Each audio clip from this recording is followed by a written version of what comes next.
आ गए भाई। तो आज क्या बोलूं मैं अब। आज थोड़ा हेडफोन ईयरफोन पहन के रखना। मैं थोड़ा आज क्या बोलते हैं, थोड़ा इरिटेटेड तो नहीं हूँ। लेकिन देखो यार, अभी एक साल पहले विजय आए लियो के साथ, और क्या क्रेज था। मतलब कोई विजय की कोई भी फिल्म ले लो, क्रेज उतना ही होता है, no doubt. But the fact is कि विजय जब भी आता है ना, तो अपना एक नया सब्जेक्ट होता है या फिर कोई अच्छी चीजें होती है उसमें। कि लियो देख लो तो उसमें एक से एक सीन देख लो, आ हा वो वाली मूवमेंट्स थी उसमें, भले ही लोग उसको कमर्शियल सक्सेस बोले। तो अभी फॉकॉल मूवमेंट क्या है कि देखो, मैंने तो पहले ही बोला था ईयरफोन्स पहन लो। तो अभी चीज क्या है कि आप अगर रिलीज कर रहे हो कोई फिल्म को, तो ये ऑक्यूपेंसी का इशू ना साला हर बार होता है। मतलब 5 लोग होने चाहिए, 5 से ज्यादा लोग होने चाहिए। भाई तू फिल्म शुरू करना, मेरे को इधर रिव्यू करने का है नहीं। पर फिल्म शुरू नहीं होगी तो अलग से उसका कलेक्शंस कब आएंगे। और चीज यही होती है। इस बार मैं 2 सिनेमा हॉल्स में गया, दोनों में शोज कैंसल ऑलरेडी एक दिन पहले थे, मैं नाम नहीं लूंगा। फिर मैं तीसरे सिनेमा में गया तो उधर जाके बोला कि सर आप आइए, 2 लोग होंगे तो भी मैं शो शुरू कर दूंगा। तो उधर मैंने टिकट कराई। तो ये तो बात हुई इसकी। अभी हम बात करते हैं कि Thalapathy is the GOAT, the greatest of all time, Vijay is the GOAT, जो नाम देना है दे दो। लेकिन आज ये फिल्म मैंने देखी और मैं इतना ही कह सकता हूं कि आई एम डिसअपॉइंटेड। सही में मैं सही बोल रहा हूं, मैं डिसअपॉइंट हुआ हूं कि इतनी सारी मूवमेंट्स जो थी, इतने सारे चांसेस थे, इतना बड़ा मूवी, वो भी second last movie, farewell type हम बोल ही सकते हैं। क्योंकि फेयरवेल पहले आता है फिर बोर्ड जाती है, तो उस तरह से ये फेयरवेल टाइप मूवी हो सकती थी। लेकिन सब फैन सर्विस के चक्कर में, फिर वो क्या बोलते हैं कि पुराने मूवीज के डायलॉग्स के चक्कर में, स्टोरी, स्क्रीन प्ले, डायलॉग्स तो चलो हिंदी डब था तो हम कुछ बोल नहीं सकते, लेकिन स्टोरी, स्क्रीन प्ले सब वेस्ट कर दिया है। और फिल्म 3 घंटे 3 मिनट की है। अभी मैं पहले जब देखने गया था, तो 3 घंटे 3 मिनट सुन के मैं भी ऐसा हो गया था कि इतना बड़ा फिल्म मैं कैसे झेलूंगा। मतलब कैसे ये फिल्म खत्म होगी। लेकिन उसके बाद जब फर्स्ट हाफ, चलो हम स्टोरी की बात करते हैं। तो स्टोरी की अगर हम बात करें तो देखो, गांधी नाम का जो कैरेक्टर है विजय का, उसकी फैमिली है एक, और वो उनको पता नहीं है कि वो एंटी टेररिज्म स्क्वाड में काम करता है। तो एक दिन ऐसा कुछ होता है कि वो अपना एक मिशन खत्म करके जाना होता है उसको बैंकॉक। लेकिन कुछ रीजंस की वजह से वो अपनी फैमिली को भी उसके साथ ले जाता है, और उधर कुछ ऐसी शॉकिंग चीज होती है। चलो अभी वो चीज शॉकिंग इसलिए थी मेरे लिए भी, क्योंकि ये चीज मुझे लगा नहीं था कि ऐसा कुछ ये लोग ऐड करेंगे। तो ऐसी कुछ शॉकिंग चीजें होती है। उसके बाद एक झटका लगता है और सीधा हम जाते हैं प्रेजेंट में, जब फिल्म जहां से शुरू होती है वापस, जो कि एक पास्ट एलिमेंट था इसका। तो उसमें हम गांधी को देखते हैं, उसके बेटे जीवन को देखते हैं। तो गांधी और जीवन अपने हिसाब से अपनी लाइफ जी रहे। मतलब जीवन का एक ट्विस्ट है, गांधी का भी एक ट्विस्ट है। तो गांधी की एंटी टेररिज्म स्क्वाड के मेंबर्स भी है, सब सारे जो हैं वो लोग भी साथ में होते हैं। फिर जीवन का एक अलग ट्विस्ट है, जो आप देखेंगे तब आपको पता चलेगा, मैं बोलूंगा नहीं। उसके बाद होता है इंटरवल एक बड़े ट्विस्ट के साथ। फिर सेकेंड हाफ शुरू होता है और शुरू होता ही रहता है, बिल्डअप होता है, बिल्डअप होता है, बिल्डअप होता है। साला मेन जहां पे जो शॉकिंग वैल्यू होनी चाहिए उसकी जगह पे टाइम पास हो रहा है। स्टोरी आगे बढ़ रही है नहीं बढ़ रही है, वो आप अपने हिसाब से फायदा देख लो, अपने हिसाब से आइडिया दिखा दो कि क्या कर रहे हैं हम लोग। तो कुछ पता नहीं चलता है कि इसकी वैल्यू या फिर इसकी स्टोरी किधर है। क्योंकि आपने 3 घंटे सिर्फ फैन सर्विस ही तो आप दिखा नहीं सकते ना। तो अभी इस मामले में अगर हम बात करें तो जवान जो फिल्म आई थी शाहरुख खान की, उसमें या फिर शाहरुख खान की अभी 2018 के बाद से तीनों फिल्में देख लो, उसमें फैन सर्विस उनके डायलॉग्स के थ्रू होती है, लेकिन साथ में स्टोरी भी होती है। अगर हम एक्शन वाली फिल्मों की बात करें, जो जवान और पठान थी, ये भी एक्शन फिल्म ही है। तो अगर आप फैन सर्विस 3 घंटे में 10 से 15 फैन सर्विसेज डाल दोगे with some good cameo appearances, तो वो चीज तो सर पॉसिबल नहीं है, क्योंकि हम भी इधर चूतिया तो नहीं है ना कि हम लोग इधर बैठने आए हैं, स्टोरी देखने आए हैं, ना कि फैन सर्विस ही देखते रहेंगे। क्योंकि हम थालापति विजय को एक्सपेक्ट क्या करते हैं कि फेयरवेल वाली फिल्म है तो हम अच्छे से देख पाएंगे कुछ अच्छी स्टोरी के साथ और ऐसे मास एंट्री के साथ, और लास्ट में आएंगे फिर एक बहुत बढ़िया क्लाइमेक्स होगा। तो कुछ ऐसा नहीं है। मतलब अगर आप आउटडेटेड बात करते हैं किसी स्क्रिप्ट की, तो ये जो आपने जो स्क्रिप्ट लियो, एक तो मेरे हिसाब से जो मैंने फिल्म देखी है पूरी प्रिडिक्टेबल थी, और जो लियो में मैं ऐसे खड़े होके फिर ऐसे तालियां बजाता था, इसमें एक भी ऐसा सीन नहीं है। खाली सब कुछ प्रिडिक्टेबल था। इंटरवल पॉइंट, फिर जो उसके बाद का जो पॉइंट है, जो इंटरवल के पहले का जब विजय मॉस्को जाते हैं, फिर उसके बाद जो क्लाइमेक्स वाला पॉइंट है, चलो क्लाइमेक्स के बाद मैं आपको एक छोटा सा स्पॉइलर दे दूं कि एक मिड क्रेडिट सीन है जो कि शायद आपको हिंट देता है, ईस्टर एग देता है दूसरे पार्ट के लिए। अब वो क्या है वो आप देखेंगे। वो एक चीज अच्छी थी, क्योंकि वो चीज अगर इस फिल्म में दिखाते तो मैं पक्का कह सकता हूं कि ये फिल्म बढ़िया होती, एटलीस्ट स्टोरी होती इस फिल्म में। लेकिन वो था ही नहीं, क्योंकि हर चीज में आपने वही चीज दिखाई है कि पापा बेटा, फिर पापा बेटा बिछड़ गए, फिर पापा बेटा के बीच में अलग एक फाइट है, वो क्यों है वो आप देखेंगे तब पता चलेगा। तो स्टोरी तो है ही नहीं। फिर हम बात करते हैं बीजीएम की, तो बीजीएम सर अगर आप गलती से ऐसे सो जाए तो उसके लिए बीजीएम को रखा है कि बीजीएम आपको उठाएगा, ऐसे जोर से बीजीएम बजता है तो आपको पता लगे कि नहीं भाई तू फिल्म देखने आया, इधर सोने नहीं आया। अगर सोने ही जाना होता तो बीस्ट वाली फिल्म देख ले तू थालापति की। ओ सॉरी, गलती से जानबूझ के बोल दिया। तो अगर हम आउटडेटेड पे वापस आते हैं, अगर हम आउटडेटेड चीजें स्क्रिप्ट की बात करते हैं, तो ये जो स्क्रिप्ट आपने पर्टिकुलर चूज की है वो भी आउटडेटेड ही है। ये वाली स्क्रिप्ट तो मैंने, अगर मैं आपके तमिल सिनेमा या फिर तेलुगु सिनेमा की बात करूं तो मैंने जेलर में देखी है, मैंने महान फिल्म में देखी है।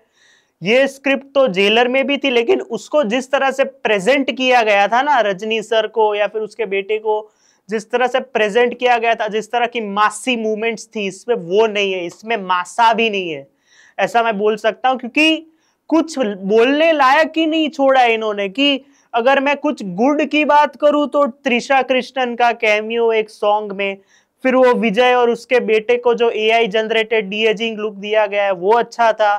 फिर एक्शन सीन्स बहुत बढ़िया थे, नो डाउट। फिर कुछ मेरे को याद नहीं आता विजय की परफॉर्मेंसेस के अलावा। और इनके डायरेक्टर साहब जो है वेंकट प्रभु साहब, मैं उनको बताऊं कि सर ये आपने क्या स्टेटमेंट्स दिए। मतलब मैंने वो स्टेटमेंट्स पढ़े तो मैं ऐसे हो गया था कि ये कुछ अच्छा बताना चाह रहे हैं कि फ्लेक्स कर रहे हैं, पता नहीं चल रहा। तो वेंकट प्रभु का स्टेटमेंट था कि ये Tom cruise James bond level film है और हमने तो ऐसा कर दिया है, हमने तो टॉप नॉच कर दिया है, हमने ये कर दिया है वो कर दिया है। सिर्फ इतना नहीं किया है कि हमने स्टोरी पे थोड़ा ध्यान नहीं दिया है, तो आप खाली फैन सर्विस लेके चले जाना। तो सर ऐसा तो नहीं होता है। जैसे कि मैंने बोला कि हमें स्टोरी तो चाहिए ना, कोई स्क्रिप्ट सिलेक्शन। और थालापति के लिए मुझे बुरा ये लग रहा है कि ये स्क्रिप्ट उन्होंने चूज कैसे कर ली। मतलब पता नहीं क्या ऐसा इस स्क्रिप्ट में उनको दिखा, या फिर क्या लगा कि चलिए ये स्क्रिप्ट पे हम फाइनल करते हैं, क्योंकि ऐसी कोई स्क्रिप्ट ही नहीं बनी है आज तक। और एक चीज मैं ये कंट्रोवर्शियल चीज बोल रहा हूं, जिसको जो लगे, इससे अच्छी स्क्रिप्ट इंडियन 2 में थी, क्योंकि उसमें मास मसाला, एटलीस्ट अब लगता है कि मास मसाला एंटरटेनर थी, कुछ अच्छे मैसेजेस भी थे, जिस तरह का सोशल मीडिया का यूज था। इसमें ऐसा कुछ नहीं है। इन्होंने वीएफएक्स इतना खराब रखा है, इतना खराब रखा है कि वो चेपॉक स्टेडियम में धोनी वाला जो सीन है, मतलब आईपीएल का एक मैच है उसमें जो सीन है, या फिर विजय एक रोप पे ऐसे खड़े हैं कहीं पे, उधर पीछे का बैकग्राउंड देख लो। फिर वो चेपॉक सीन में बाइक लेके उसके स्टैंड के ऊपर जो रूफ टॉप पे उस पे चढ़ते हैं। तो ये कोई चीजें तो सेंस तो बनाती नहीं, लेकिन मास मसाला है तो हम कुछ बोल नहीं सकते। लेकिन वीएफएक्स इसका बहुत खराब है। स्क्रिप्ट सिलेक्शन तो मैं अब थक गया हूं भाई, मुझे माफ कर दो। मैं स्टोरी की बात अब नहीं करूंगा क्योंकि स्टोरी थी नहीं। और Vijay sir, I don't know why you chose this script, because I didn't knew that you are gonna choose some good script like Leo, because Leo was an exceptional film. भले लोग उसको कमर्शियल सक्सेस बोले, but it had some high movements, peak movements, जब वो interval block, फिर title card की बात करें तो लियो से बेटर टाइटल कार्ड नहीं है थालापति विजय का। इसमें टाइटल कार्ड है बट वो उतना इंप्रेसिव नहीं है, उसमें खाली उसको शेड्स दिखाए गए हैं, उसमें जो आंख से दिखाते हैं वो सबसे बेस्ट है।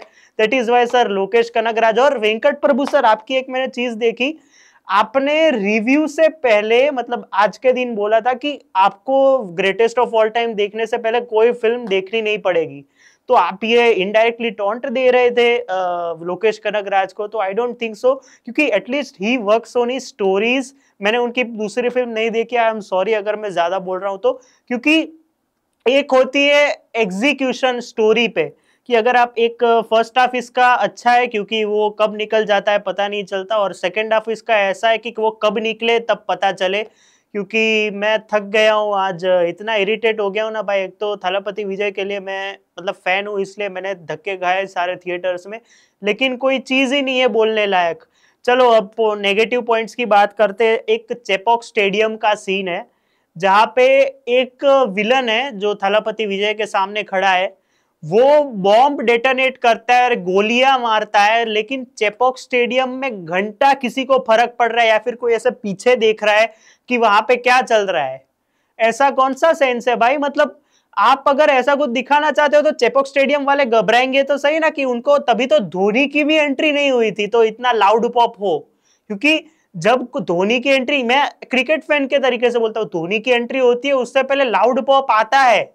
इसमें तो लाउड पॉप भी नहीं था, ऐसे ही खाली वीएफएक्स, उसका भी वीएफएक्स बेकार था, क्योंकि ऐसा कोई सीन नहीं है जिसमें आप गोली मारो तो पीछे ऐसा लगे कि आपको खराब लगे या फिर ऐसा कोई शॉक हो जाए कि ऐसा क्या हो गया पीछे।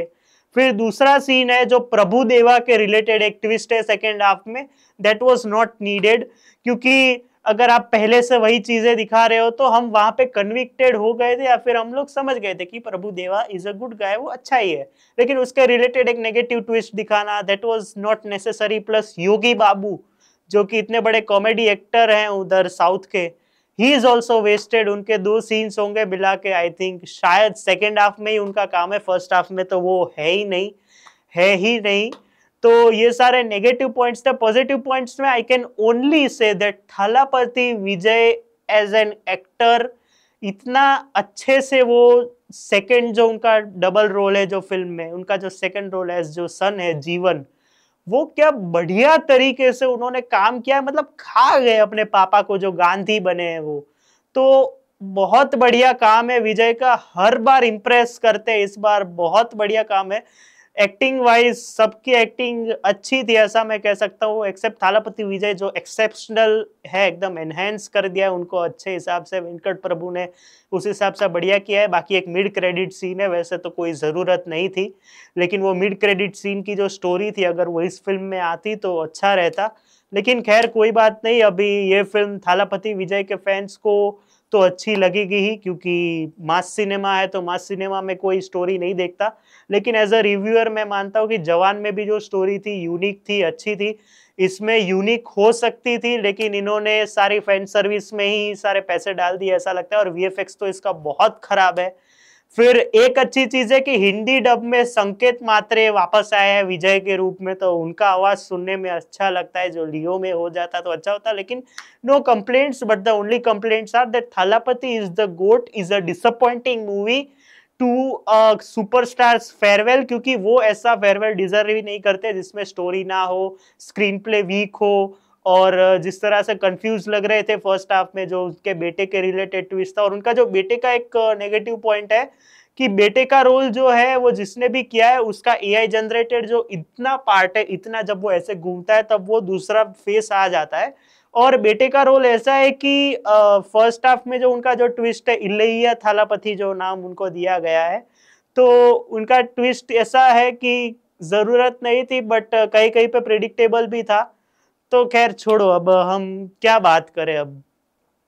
तो overall Thalapathy is the GOAT जो मूवी है वो एक बैड, मेरे हिसाब से एक बैड मूवी है। इसके सामने इंडियन 2 अच्छी थी, अब मैं ऐसा बोल सकता हूँ, भले मैं उन्हें उसको बिलो एवरेज या फिर एवरेज फिल्म बोला हो, लेकिन उसमें स्टोरी थी। आज मेरे को माफ करना, मैं स्टोरी का मेंशन कर रहा हूँ, क्योंकि अगर हम मानते हैं इंडियन सिनेमा में कि स्टोरी इस फिल्म का हीरो है, लेकिन there is no story, then only hero is Thalapathy Vijay, but Thalapathy Vijay if he is choosing a script then he needs a story, but there is no story.